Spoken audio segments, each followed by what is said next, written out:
Inveja, complô, passa um bombril. Fofoca, joguinho, passa um bombril. Em 2001, ela era a marca mais lembrada do Brasil. Em 2015, não conseguia pagar suas dívidas. E em 2023, quase ninguém lembrava que ela ainda existia. A Bombril, com o seu famoso 1001 utilidades, foi sinônimo de limpeza, de propaganda criativa e de Brasil. Mas como uma das marcas mais queridas do país e que já chegou a controlar 90% do mercado de lã de aço, quase sumiu. Foi má gestão? Inovação que não aconteceu? Ou uma mistura de tudo isso com dívidas, vaidade e falta de visão? Hoje você vai entender o que aconteceu com a Bombril e por que ela é um caso clássico de uma empresa que não soube sair da prateleira do passado.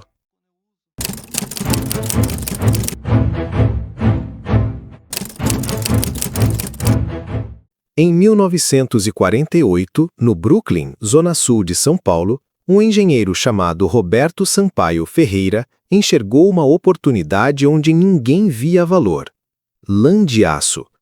Com poucos recursos e uma produção praticamente artesanal, ele fundou a Indústria Bombril Limitada, nome vindo da junção de bom brilho. O produto era simples, mas eficaz, e foi ganhando espaço de forma silenciosa, até dominar o mercado doméstico brasileiro nos anos seguintes. Só que a Bombril não virou gigante apenas por causa da lã de aço. A mágica aconteceu quando ela entendeu que precisava entrar na cabeça e no coração dos brasileiros. Foi aí que começou a verdadeira revolução da marca, na televisão. Nos anos 1970, a Bombril lançou uma campanha publicitária que mudaria para sempre a forma como o Brasil via propaganda. E mudaria também o destino da empresa, para o bem e depois para o mal.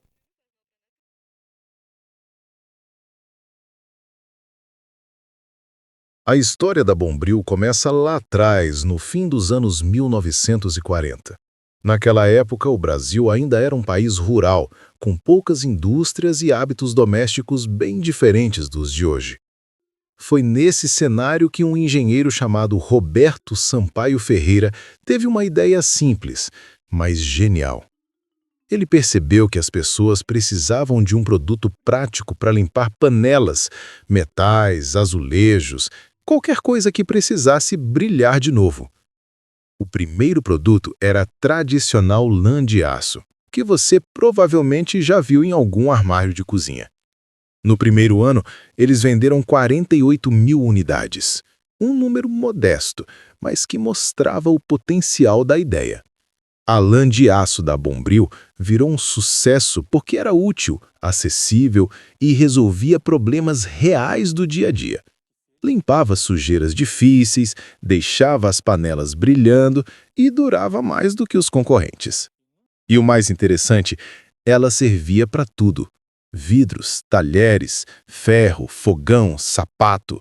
Tanta coisa que a empresa criou um slogan que virou um marco na propaganda brasileira: Bombril, 1001 utilidades. Mas até aí a marca era só um bom produto. O que realmente transformou a Bombril em um ícone nacional foi a forma como ela se comunicava com o público. Nos anos 70, a empresa tomou uma decisão ousada: investir forte em propaganda de massa. E foi aí que surgiu um dos maiores acertos da história da publicidade brasileira: o Garoto Bombril. Um personagem simples, carismático, interpretado por Carlos Moreno, que falava direto com o consumidor, olho no olho, sem gritar, sem exagero, só no jeitinho. Ele dizia coisas como: "Oi, eu sou o Garoto Bombril. E você, já usou Bombril hoje?" Era direto, simpático e presente em praticamente todos os intervalos comerciais da televisão. E funcionava. O rosto do Carlos Moreno ficou tão conhecido que por décadas ele foi o símbolo da marca. Foram mais de 350 comerciais estrelados por ele, o que na época era um recorde mundial. Enquanto isso, a empresa expandia sua produção. Em 1976, a fábrica saiu do bairro do Brooklyn, em São Paulo, e foi para uma unidade moderna em São Bernardo do Campo. Pouco depois, vieram fábricas em Recife e em Sete Lagoas, em Minas Gerais. A Bombril queria estar perto de todo brasileiro. E conseguiu. Nos anos 80 e 90, a marca virou sinônimo de limpeza. 9 em cada 10 lares no Brasil usavam produtos da marca. Isso mesmo, 90% de participação de mercado no segmento de lã de aço. E não parou por aí. A marca começou a lançar outros produtos: Limpol, Monbiju, Sapólio Radion, Pinho Bril. Tudo com o mesmo cuidado de comunicação e foco no dia a dia das famílias. A Bombril tinha um talento raro. Ela sabia se conectar com o povo. E o mais curioso é que ninguém falava lã de aço. Todo mundo falava Bombril. A marca virou o nome genérico do produto, o que é o sonho de qualquer empresa. Parecia imbatível. Só que, como a gente já viu em tantas outras histórias, o topo também pode ser perigoso. Porque quando você domina tudo, corre o risco de achar que não precisa mais mudar. E foi justamente aí que o brilho começou a apagar.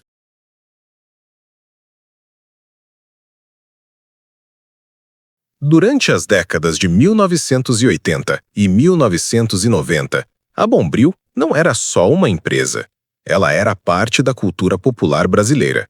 Era impossível ligar a televisão e não se deparar com o garoto Bombril sorrindo, com seu jeito tímido, falando das 1001 utilidades da lã de aço.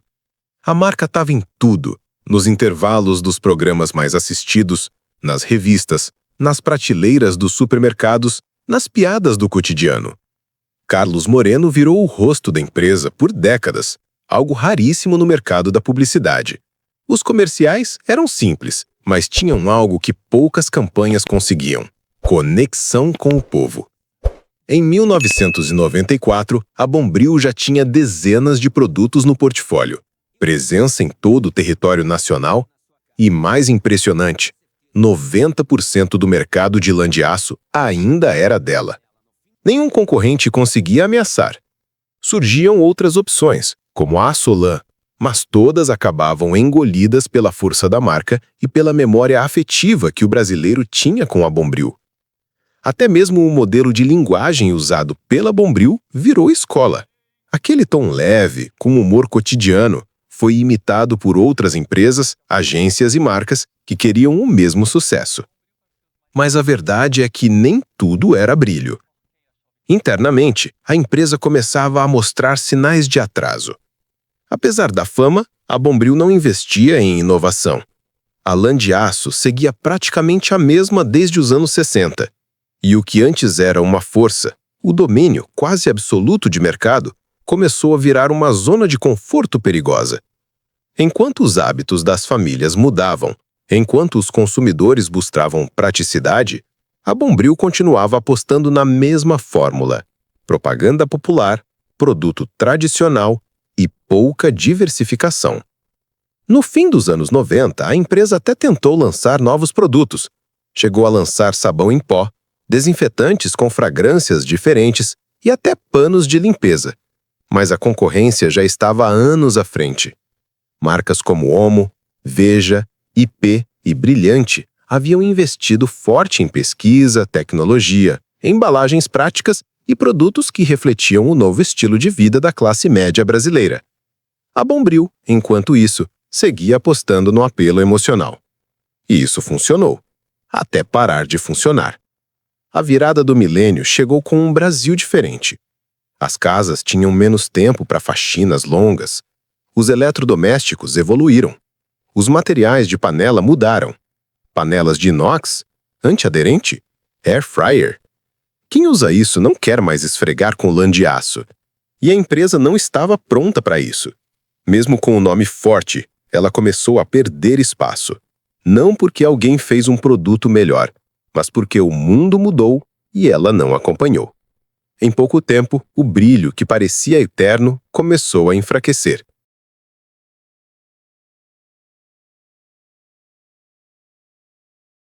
A virada dos anos 2000 marcou um ponto de ruptura na história da Bombril. Depois de décadas no topo, com campanhas inesquecíveis e domínio de mercado, a empresa começou a viver uma crise silenciosa e profunda. Por fora, ainda era lembrada com carinho pelo público. Mas por dentro, a situação era bem diferente.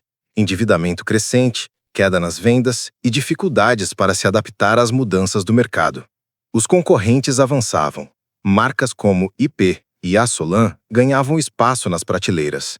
A Unilever investia pesado em inovação. Enquanto isso, a Bombril parecia presa no passado.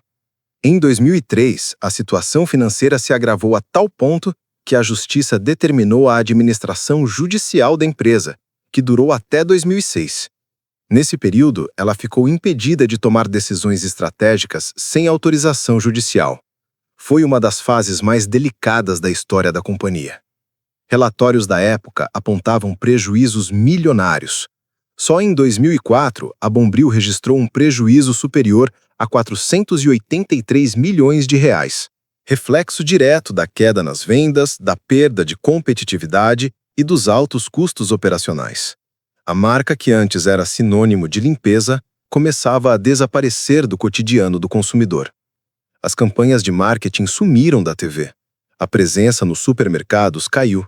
E, aos poucos, o consumidor brasileiro, que por décadas confiou na marca, começou a experimentar outras opções. O espaço perdido nas prateleiras não foi só físico, foi simbólico. Em 2007, a Bombril passou por uma nova mudança. Houve uma tentativa de reestruturação com novos produtos, campanhas pontuais e ajustes na gestão. Inclusive, o clássico Garanto Bombril, interpretado por Carlos Moreno, voltou em algumas propagandas para resgatar a memória afetiva do público. Mas o mundo já era outro. A concorrência estava mais agressiva, os hábitos de consumo haviam mudado, e o tempo que a empresa ficou parada cobrou seu preço. A marca, que já foi líder absoluta, passou a lutar por sobrevivência. A partir dos anos 2010, a situação seguiu instável. A Bombril acumulava dívidas tributárias relevantes, oriundas de operações financeiras feitas no passado com títulos públicos estrangeiros, T-bills, que mais tarde seriam contestadas pela Receita Federal. Esses débitos, embora não fossem novos, se tornaram um fardo ainda maior para uma empresa que tentava se manter de pé. Em fevereiro de 2025, a realidade bateu à porta. A Bombril entrou oficialmente com pedido de recuperação judicial, declarando dívidas de 2,3 bilhões de reais, sendo a maior parte com o governo federal. A Justiça aceitou o pedido e determinou um novo plano para tentar salvar a companhia. A marca, que já esteve em 9 a cada 10 lares brasileiros, agora lutava para pagar credores, evitar o colapso e tentar preservar sua história. O mais impressionante é que o problema da Bombril nunca foi falta de amor do público. Ela seguia no imaginário coletivo, no afeto das famílias, na memória da TV. Mas os erros acumulados na gestão, a falta de inovação e a demora em se adaptar a um Brasil em transformação custaram caro demais. A confiança, que sempre foi sua maior força, estava por um fio. Depois de tudo, o que restou à Bombril foi tentar se reorganizar. Com o pedido de recuperação judicial aceito no início de 2025, a empresa entrou numa fase crítica, mas ainda cheia de possibilidades. Nada de promessas grandiosas, nada de relançamentos de impacto. A prioridade agora era simples: seguir funcionando. Em abril daquele mesmo ano, o plano de recuperação foi oficialmente entregue à Justiça. O documento propôs uma reestruturação do passivo, com pagamentos escalonados em até 114 meses, tempo necessário para tentar colocar as contas em dia e evitar um colapso definitivo. A maior parte da dívida, estimada em aproximadamente 2,3 bilhões de reais, estava relacionada a autuações tributárias da Receita Federal, ligadas a operações com títulos do Tesouro norte-americano, T-bills, feitas entre 1998 e 2001. No plano, a empresa deixou claro que o objetivo era preservar as atividades operacionais, manter empregos e renegociar com os credores sem interromper a produção. Meses depois, a proposta foi aprovada pela Assembleia de Credores e encaminhada para homologação judicial, uma etapa decisiva para que as condições combinadas ganhem validade legal. A marca, mesmo longe dos holofotes de antigamente, continua existindo. Os produtos seguem no mercado. E a empresa, apesar de tudo, está ativa, enfrentando um novo tipo de desafio, o da reconstrução silenciosa.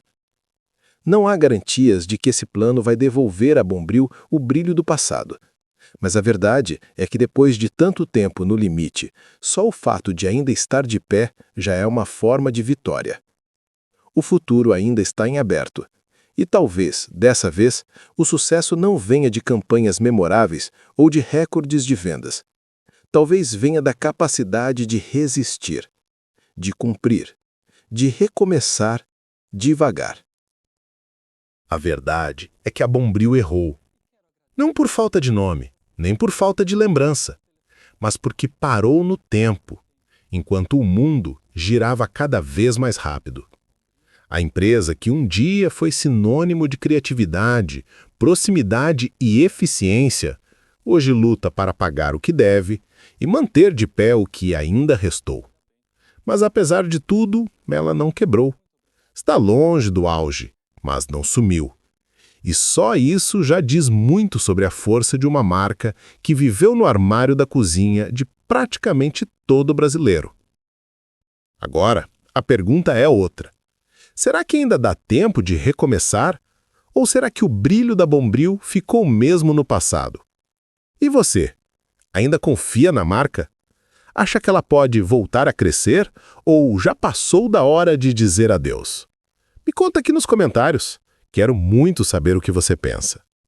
E claro, se curtiu esse vídeo, já deixa o like, se inscreve no canal e ativa o sininho.